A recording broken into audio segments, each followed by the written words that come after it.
Reading for Aries ito guys. Today, October 16, 2024. At bukas ay full moon guys. Okay? Aries. Bukas ay full moon. Depende sa inyong lugar kung lalabas ang moon. Kung maganda ang panahon. Okay guys? Bukas ay full moon. Hunter's moon. Aries, kumusta na kayo guys? Sana nasa mabuti kayong kalagayan at walang problema. May problema man is kayang isolve. Okay, Aries, tingnan natin ang inyong message galing sa inyong monology. Monology. Aries, message for Aries. Bigyan mo sila ng tamang message today, October 16, 2024 sa mga Aries. Aries, nandito ang New Moon in Leo. Shine. Okay, shine is here. So, kayo ay nagsashine.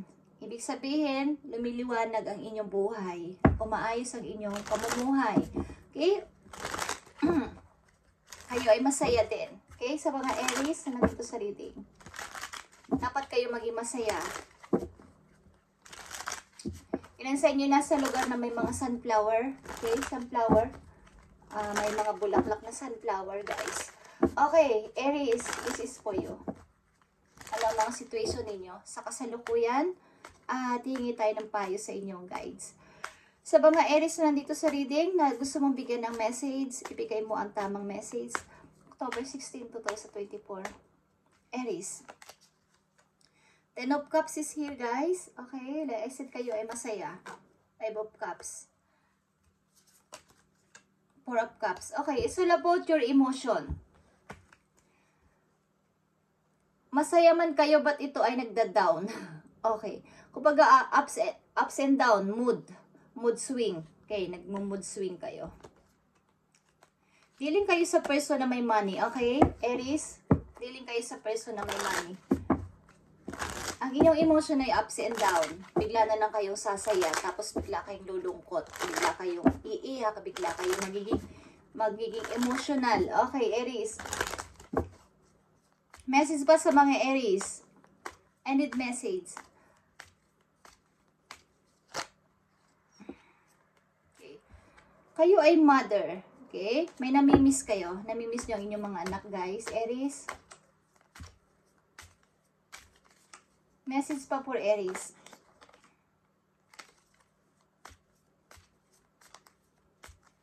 Parang meron kayo sinasabi.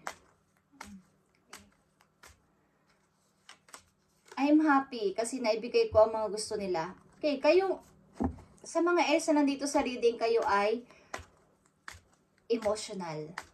Okay? Masayang umiiyak. Kayo lang sa inyo is umiiyak, pero masaya. Tears of joy. Tears of joy, bakit? Tears of joy. May mga offer kasi. Okay. Parang ito na yung pangarap ko. Tumarating na. Para sa mga Aries. Wow. Mga bagong pagkakaabalahan din is tumarating sa inyo. Parang may mga bago ka ding idea na naiisip o na napapag-isip. Okay.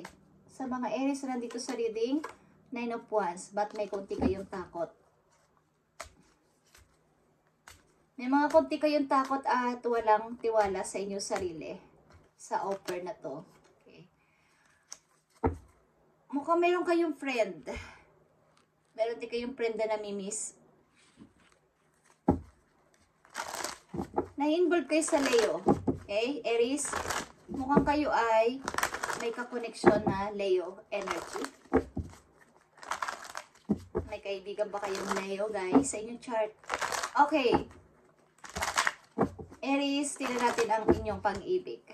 Para sa mga Aries na nandito sa reading, ibigay mo ang message sa kanila sa kanilang buhay pag-ibig. Ano ba ang gusto mong sabihin sa kanilang buhay pag-ibig sa mga Aries na nandito sa reading? Bigay mo ang kanilang message sa kanilang buhay pag-ibig. Nandito ang guilt, guys. Don't let guilt get in the way of happiness. Okay. Iwasan nyo mag-guilty kung kayo ay nakakaranas ngayon na kayo ay masaya sa inyong love life, sa inyong bagong iniibig. Huwag na kayo mag-guilt sa nakaraan na Yeah, baka yung naging karelasyon ko ay hindi masaya. Samantalang ako nagsasaya, okay. Parang meron kayong tinapos na relation, nakipag-divorce ba kayo guys? Meron kayong dinivorce na person, o meron kayong nilayuan na person, at kayo ay nagigilty. Huwag kayong mag-guilt kung ito ang pagmumula ng inyong happiness. Aries, kung hindi naman kayo naging maayos sa inyong dating karelasyon, kaya nyo hiniwalayan, is huwag kayong mag-guilt. Huwag kayong mag-guilty. Okay? Isa pang message dito sa inyong buhay pag-ibig. Openness, okay, is here. Be open to accept divine guidance in your relationship. Okay.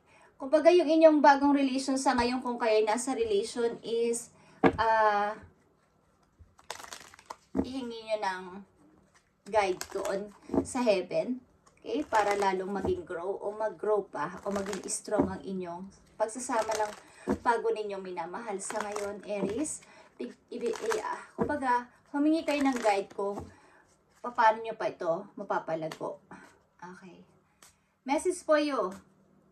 Angels number ito guys. Okay, angels number para sa mga Aries na nandito sa reading. Ibigay mo ang tamang message sa mga Aries na nandito sa reading. Ano pa ang gusto mong sabihin sa mga Aries na nandito sa reading? Kayo ay masaya guys, but may mga namimiss kayo sa buhay. Ilan sa inyo is mother kasi at namimiss nyo maybe ang inyong mga anak. Okay. Tingnan natin. Galing sa inyo mga angels. Okay. 777 guys. Okay, repeating number 7 ito. Your progress is recognized and alignment is here. Aries, it is within your reach. The whisper is reminding you to stay the course and feel source working through you. Your gifts are being recognized. Okay?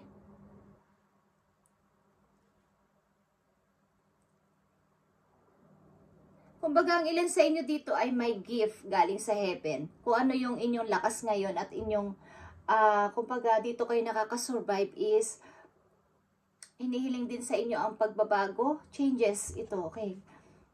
Pinupush kayo ng kapalaran na mas magbago pa ng ginagawa sa buhay, baguhin ang mga prinsipyo at pananaw. Okay, Aries. Kumbaga, mayroon kayong mga tinapos kasi na relation.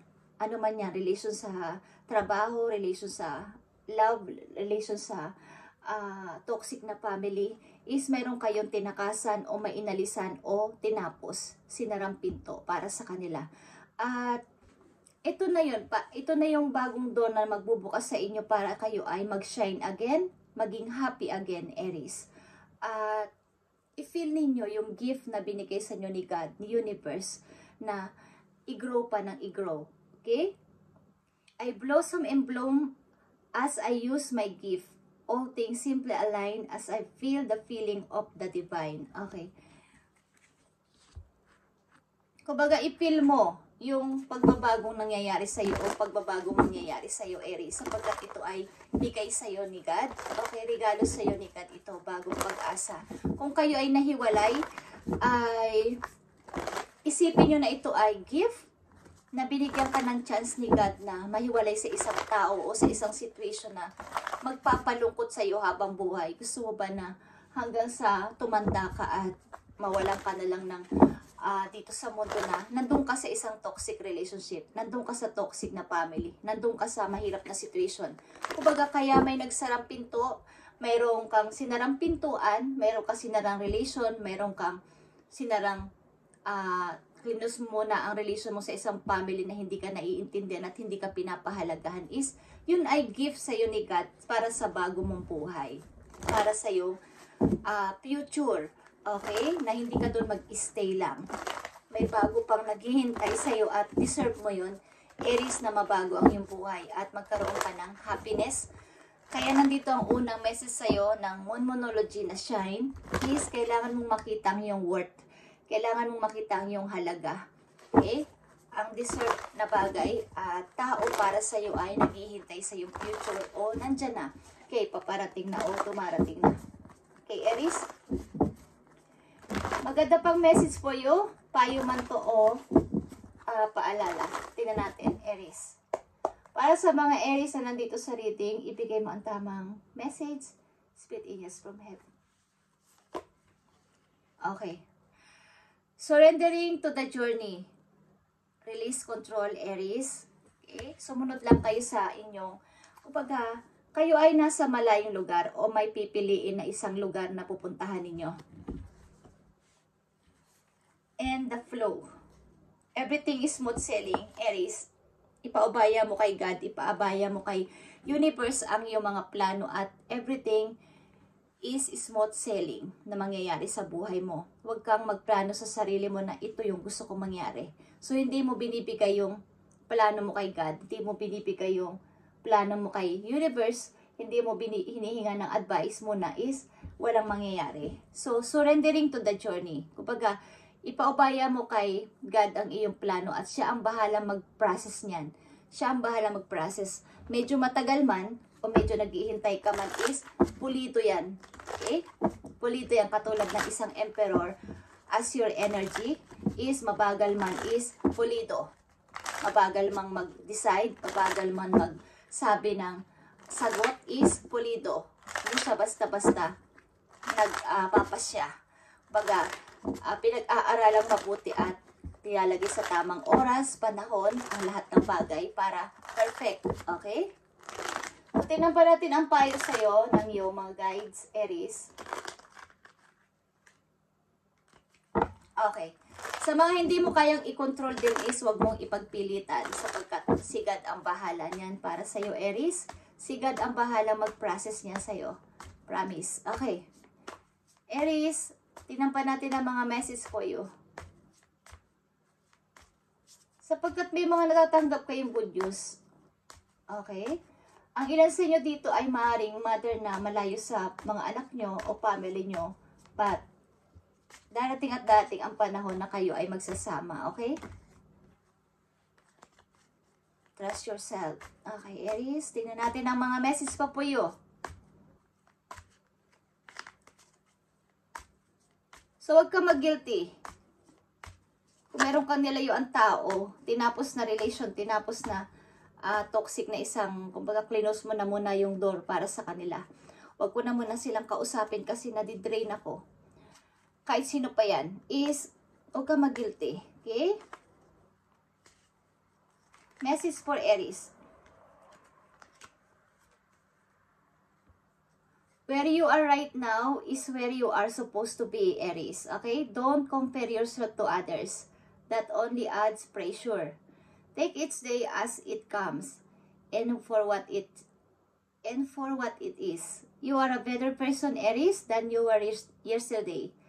Growth isn't easy, but you've got this. Okay? Yan na ang sinasabi sa'yo. Kung ano at ano man ang ginagawa mo sa ngayon at kung nasan ka man na lugar, ano man ang ginagawa mo, yan ay para sa'yo. Okay? Huwag mo ding i-compare ang sarili mo sa iba sapagkat ikaw ay ikaw, sila ay sila. Okay? Makakapagpadagdag lang ito ng pressure sa'yo sa mga gusto mong gawin at planuhin. Nagpapadagdag lang to. So, kung ano man ang nangyayari, because ito ay kagustuhan ni God, huwag mong kontrolin ang hindi mo kayang kontrolin. Everything is smooth sailing, Aries. Okay? Para sa'yo.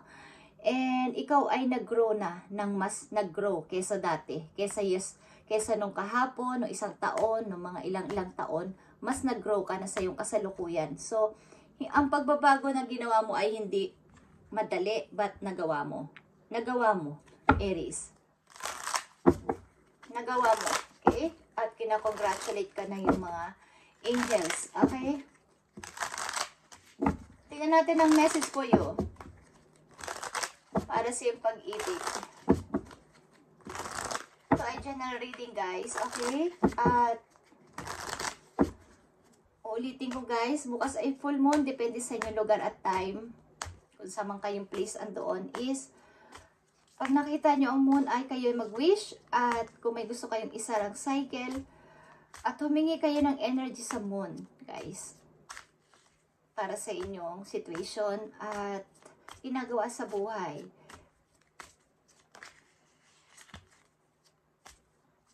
Tingnan natin ang message dito galing sa inyong pag-ibig. Para sa inyong pag-ibig. Aries. Para sa Aries.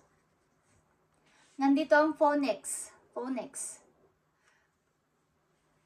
Ikaw din dito ay parang renew. It's all about growth.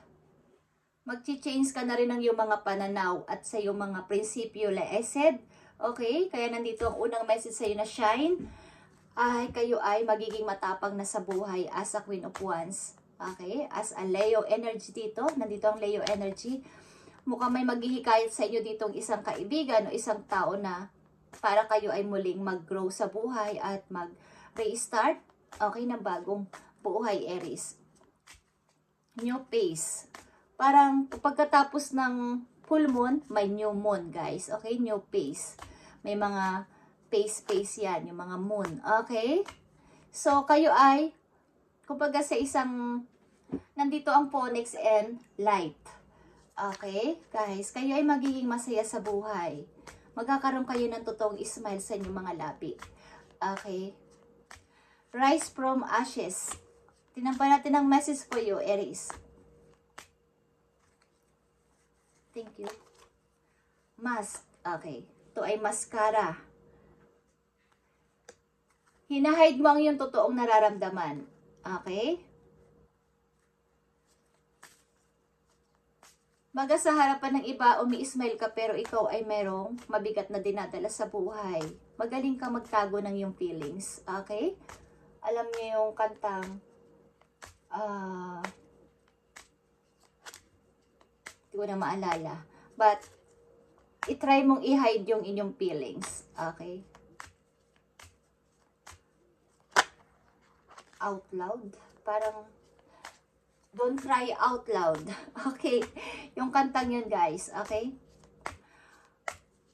So, isa pang message for Aries.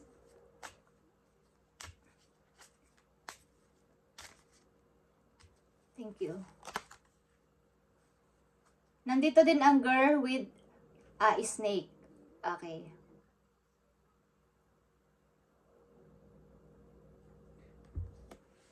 Kumbaga sa isang ahas, ikaw ay charming. Okay. Pero mapanganib. Okay. So, mag-ingat din kayo sa inyong mga makikilala din na friend. Okay. Kung kayo may mga kaibigan. At bagong mga makikilala pa lang is, mag-ingat kayo sa mga pakikipag-usap ninyo sa kanila. Okay? Baka magdulot ito ng parang kayo ay i-betray o pagtataksilan. Okay, ng isang kaibigan. Okay? Magbigay kayo ng boundaries sa kanila. O kayo masyadong open na inyong mga sikreto o mga private sa buhay. Yung mga private nyo, huwag nyo ikwento sa kanila, Aries. Baka kayo ay ikwento rin sa iba at magkaroon pa ng, kumbaga, lagyan ng kulay ang isang kwento na dagdagan pa. Okay? So, may taong manggagamit na lalapit sa inyo. So, mag-ingat kayo. Mag-ingat kayo, Aries. Okay? May mga manggagamit sa paligid. Baka kayo ay, alam niyo yung backstabbing. Okay? Yung magugulat na lang kayo, bakit niya ako pinagtaksilan? Bakit niya ako pinagkanulo? Okay, mag-ingat kayo, Aries. Just saying. Okay, just saying. May parang masasabi niya na isa kang ahas. Okay, alam niyo yung salitang yung isa kang ahas. Okay, mayroon sa inyong magtataksil. So, mag-ingat kayo.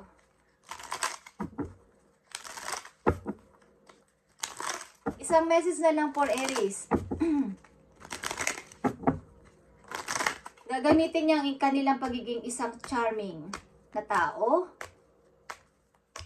para manggamit. Okay? Isang message for Aries.